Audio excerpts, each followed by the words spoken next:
Welcome, everyone, to the Whovians cast. I am your host, Matrix Lloyd 212. I'm with Scott. What's up, Scott? Hello, all. What's up, Vaughn? Hello. What's up, Chris? Two consecutive casts. Hi. How you doing? Yes, hello. It's like the Defenders coming together. The YouTube may end. Hey, don't joke about that. We thought that was actually true for a little while there. Listen, I think the snap reached a little delayed reaction on YouTube there. But anyway, okay, so now we are doing the Ghost Monument reaction. Another reaction. We're getting Vaughn's reaction. So, Vaughn, did this scare you? It didn't scare me, but okay. Fuck no. Okay. Yeah, hi. I'm back with another non-impressed episode. The child of time. And it's like, okay. Okay, so how can I begin this? Okay, so first of all, BBC, get your goddamn shit together. I'm on demand and you show 10 commercials. What the fuck is wrong with y'all? Why do you want to kill a 50-minute show? Why do you want to do that? So that pissed me off. Okay, going into it, I found myself kind of like zoning out. It didn't make sense that nobody had no real emotion in this. They tried to talk about the poor lady's death, but nobody had emotion. So it just really didn't even evoke emotion within me. The doctor, as usual, I think she overplayed it. She annoyed me shit out of me in this episode. She really, this is the problem. This is the problem that I'm seeing with her. It's not going to be a consistent telling of the doctor. She is digging into more of a Tenet thing. And not to knock Tenet. Tenet had his own thing. We all are used to Tenet style and everything else. But I see her not being consistent. And it showed in this preview. And you can say whatever the hell y'all want to say. But if I get annoyed, it's because it's her. It's not going to be any other person but her. Because certain things she overplayed, certain things she underplayed. She basically, I mean, in certain moments where you're supposed to be Southern, she didn't be Southern at all. She just went ecstatic. Now, I don't quite understand what her doctor is going for. And this is the only second episode.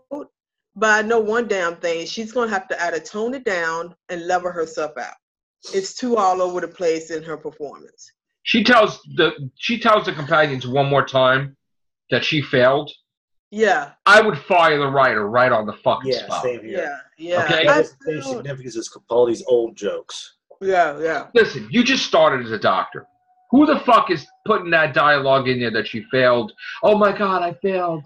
And then you're like, no, doc, it's okay. What is this shit? This is group Here's the thing. therapy? Here's the thing. Yeah, here's the thing with this.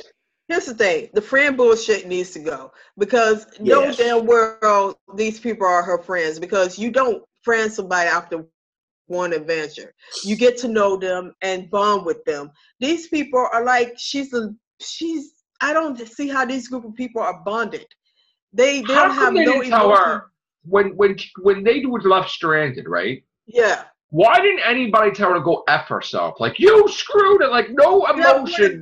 Left us for dead. They all don't have no emotion. And Bradley Rush, of all people, should have emotional range. And he comes off as being goofy. They're all like, how did they have a complete faith in her 1,000,000%? They can't. And that's why I'm not getting this writing. How the doctor has this thing where the companions, even the older companions that was on the show, had kind of a reserved thing to them. But these people are just gung-ho about this chick. And I'm like, this is not how a characterization of a companion doctor works. It's people are not going to befriend her because she lucked up one time to save your life. It's a trust thing. I mean, she's just as fallible as anybody else. She can screw up royally. Well, she already screwed up royally a few times. Yeah. And I think the other thing is that she thinks she's smart, and that's all well and good. But you can't tell me that you're smart in everything. That's almost like a elitist attitude, a superiority And we're complex. seeing the dependency on the sonic screwdriver for even thinking. God. Yeah. Constant. And that's what Chibnall is known for, the sonic screwdriver thing. And I'm like, is this going to be another episode where the sonic screwdriver saved the day? Like Is Power this going to 3. be another episode where, Power 3. Is this going to be like all his writing's going to be leaning towards the sonic screwdriver actively saving the day? And it's I gave her a good rap for her first episode, because at least with that first episode, I could follow through. But this episode is like a night and day situation. And then your planet, okay, this planet reminded me of the Sixth Doctor episode where they went to this planet that had 2 suns. And then I could have sworn they ripped off Red Dwarf as well, because of the way they got from space with the little there's a scene Red Dwarf where they ship is like they're trying to get a little guitar, and the joke is that they have it just like those little things that you pick up. I forgot what you call it, like the stuffed animal you pick up with it. Yeah. It comes down and get the guitar, and then somebody else comes down above them and do the same thing. Yep. And I was like, y'all just ripped off Red Dwarf with the way they got picked up. It's like, come on. I mean, I'm trying to deal with this the best way I can. I mean, I'm trying to give them the benefit of the doubt. But it's hard for me to give you the benefit of the doubt when you have BBC conspiring to kill your show anyway with those damn commercials breaks. And also you don't put them on Sunday, so I have to watch it like a day late because I have other shows I'm watching. And then when I get to finally see the show, I have to go through On Demand, which I had had to go through 10 commercials back to back to get to the next part of that show. And you don't think that I'm going to be in a happy mood to finish this show. No, I was about to bail a couple of times through that whole thing. Like, I was about to give up. I'm like, fuck this. I can't deal with this. And then your premise is that this dude sits on an island and running a death race, like some messed up version of Hunger Games with 2 people from different planets. And there's no real threat. The threat is the island, the desert itself, and the part that you can't live a whole cycle on this planet. So I mean, and then you also kind of went off the Sixth Doctor thing because Earth was moved in his era. Yep. They found that Earth was moving, and this planet is not in the right spot, and you move that and don't explain how this planet got to where it's at. So you basically wasted my time. And I mean, I can't give honestly, I can only give the rating a 5 because it wasn't consistent. Everybody was all over the place. The whole episode was all over the place because, like I was telling everybody, the Doctor knew how to fly that ship, but she wasted everybody's time making the companions feel important that they could get the engine running. Yeah. But you want to get to the TARDIS, right? So just fix the damn thing. This doesn't need to be Sesame Street in space educational. Just fix it. That's the thing. It's so OOC. It's so out of character for her to do that. She just usually takes charge. And this incarnation is like she's doing a 360. I mean, I'm sorry. Or 180, whatever. 180, 180. But in this episode, it's like I don't know why she's so hell bent on getting the admiration of her companions. And I don't know. Companions. Well, she didn't choose them, and they didn't. The thing is that would she pick them? Just like you were saying, she was ready to leave them. Yeah. So like she wasn't going to travel with them. So like, would she have picked them? Probably not. As companions. No. But she's like, I just think that she's just too dependent on them. Like, oh, definitely. That's a definite. Like, she's over, and I might be wrong about this, but she's overly dependent on them. Yeah. And I'm like, that's not how this relationship supposed to work. They're supposed to be more dependent on you, and you're supposed to be more. He hovers too much. Yeah. He needs them, or else she fails. Yeah. And it's like you don't need companions to identify. You went for how many thousands of years on your own. Over 2,000 years, right? Yeah. That she just. And I just don't know what is there something malfunction with this regeneration? Well, did she not have her memories? Because what was that about with the handkerchief monster? And she didn't remember something. Like, what do you mean? How could she not know unless something went wrong? Is we in a situation where she's like the Paul McGann doctor when he first started, where everything is just Swiss cheese? But like, the regeneration cycle was over. She's complete now, but for some reason, it doesn't look like she has all her memories. No. So now I'm wondering what was that discharge with the regeneration energy? Maybe something was up with that.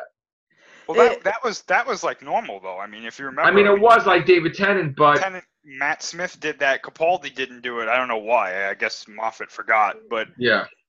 But what's really like the unfortunate part about it is I agree that it doesn't look like she has her memories. No. But there's a line in the first episode that kills that theory, because when she's talking to the Tooth Fairy guy, she's like, "Oh, that adrenaline and dread, it stitched my brain back together. I know who I am." And it's like, well, I know everything. I remember everything. Yeah. You can't be like, "Oh, I was like." Again, is she going to do that again? Like, "Oh, I was wrong. I thought." It's like at this point, there's no reason to say that. Oh yeah, she's lost her memories. Yeah. You know what I really hope they're not doing, because I could easily see this being something that I really hope that they're not going with this idea like, oh, well, because like she's a woman now, she has confident issues. Like, God. Oh God. And at some point, she's gonna just flip and be like, "That's it. I'm doing this by myself." I could easily see that being something that they're doing. Jesus. Where did she pull the evidence that I would cite for that is if you look at that trailer where whoever that guy is says, "Who's in charge here?" And they're like, "She is." And he goes, "Well, why is she in charge?" Look at her face. Yeah, her face is like... She's about to cry. Yeah. Like, legitimately. I'm like, what the hell? I mean, Well, that's not even... She's a doctor, though. If she has those memories, all her memories, she should be confident in anything she does, because she's been through every situation. But it's something wrong. It's like, it might not be... It's the writing. It is. I want to say if they're not putting these episodes out of order, that's what I was just trying to say. They altered the episodes where whatever the third one was, I think with Alan Cummings or whatever, they shifted it to the back. Rosa Parks was supposed to be in the back. They moved her from the back of the bus to the front of the bus. It works out pretty well, actually. Yeah. I couldn't have done. Right. She's episode 3. Wait. Are we scared that they'll make jokes about her still being in the back of the bus? Probably. Are we so sensitive now? Yeah. They probably saw that coming, so they said, "Wait, well, Rosa Parks is like number 8 or 9." But here's the thing. You know what that is, right? Intergalactic KKK, racist people, time agents. Yeah. That's stupid. Oh man. Is that really what it is? Something like it, yeah. Yeah, I read the. Somebody said something that Yaz is so traumatized that there's racism in space that she wants to go home at the end of the episode. I want to go home at the end of the episode. Like there's like, they're like the KKK of space, like they want to destroy the whole timeline with Rosa Parks, like. Oh God, come on, man. We gotta wise up with that writing, because I see her going the way of Capaldi. And if y'all can't get no strong writers, then maybe y'all should get a break. Fine writers, give it to Disney. God damn, man. What about where did she pull the Audrey Hepburn glasses out of empty pockets that they just mysteriously appear in this new suit, this new thing that she had empty pockets. Her pockets were empty. Yeah. That's ridiculous. That just doesn't make sense. Any of this, I mean, is it just me or this? I mean, it just seems like they rushed it. I don't think they really thought any of these plots through. It's just something that's on paper. And, you know, I'm giving Rosa a chance. I mean, damn, y'all almost 2 for 2 on this. I'm like, if you cannot mess up this next episode because you already have messed up the episode because you got time agents trying to mess with time. So I mean, which I want to say one thing. If he has time agents, then there's a 95% chance we're going to see Captain Jack at some point in time. Yeah. Because he's showing stuff from Moffat and Russell T. Davis' era. Mm-hmm. So, yeah. It's as if he was so concentrating on keeping the leaks out that he totally forgot or didn't even consider how all these episodes were going to be fitting. You have a writer's room. More than Moffat ever had. This stuff shouldn't happen. You can have a writer's room, but putting the damn episodes together was another thing. I just want to say that if this doesn't go well, and I'm hoping it does, I'm not trying to be a pessimist about this, but a shout out to the series producer because your name is now on the front end of that thing.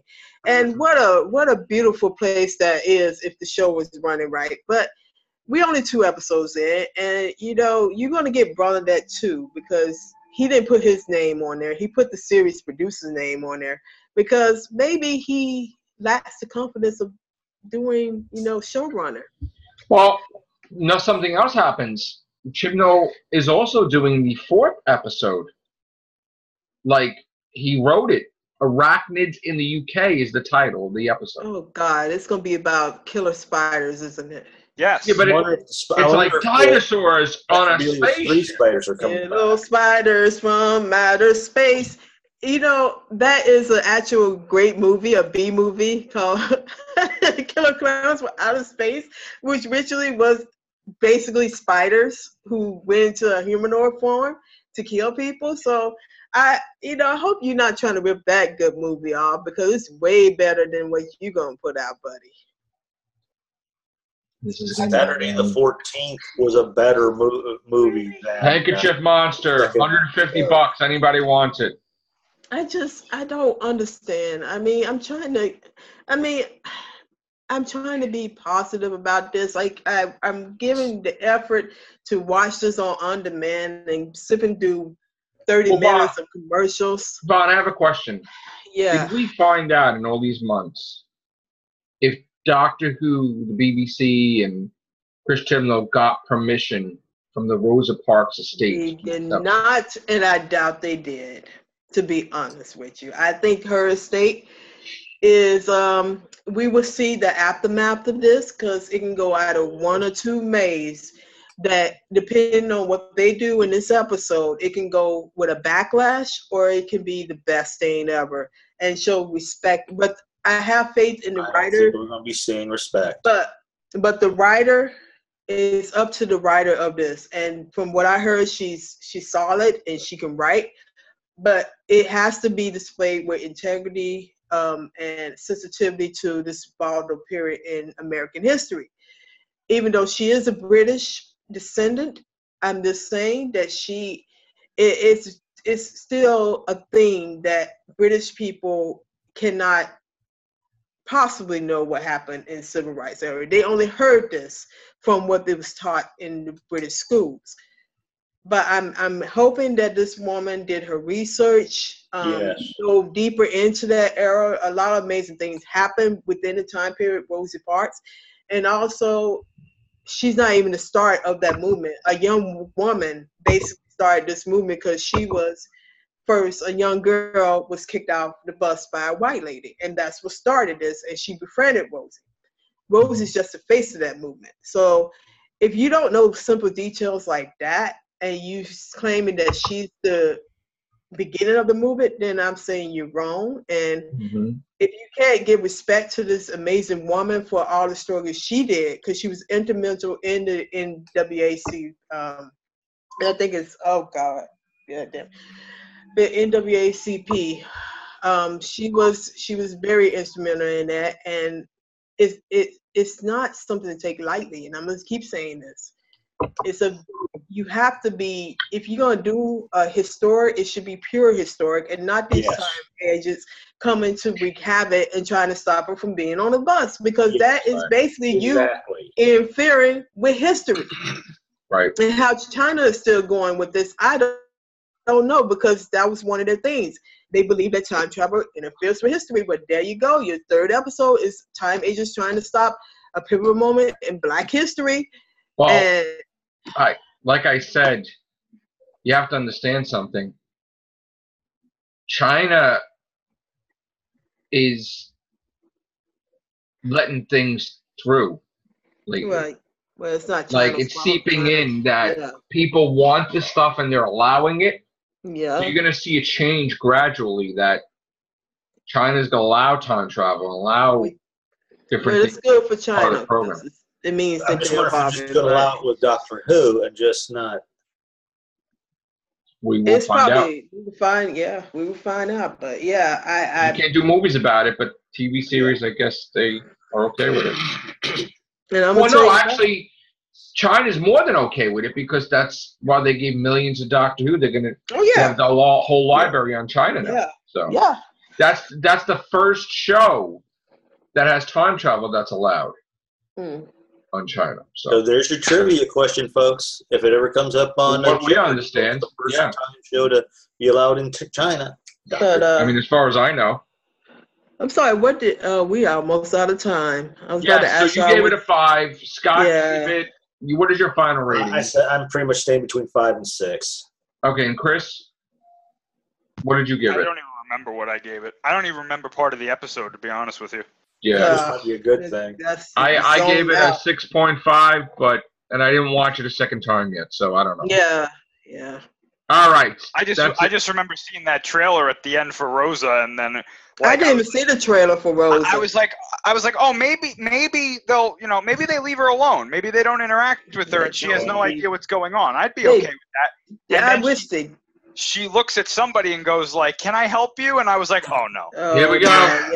Yeah. Here we go. It's like, oh no. Come on. You imagine if like Graham said something to her, thinking like she's in a Halloween costume. He's like, Rosa Parks, go to the back of the bus. I want the doctor to go up to her and say something stupid, and I legitimately want Rosa to hit her with her bag. Yes. If they do that, I will be a fan of this episode. That would be a typical doctor move too, to say something out of line and don't have no conscientious, just something off kilter to Rosa and give her a smack on the face. I don't care if it's the doctor, Yasmin, or Ryan. I hope that she hits somebody because they're acting stupid. I really do. Exactly. She probably will. Probably hit Graham. Oh yeah. No, probably hit Ryan, because everybody wants to hit Ryan due to how. Yeah, his Call of Duty moment was lacking. Call of Duty moment.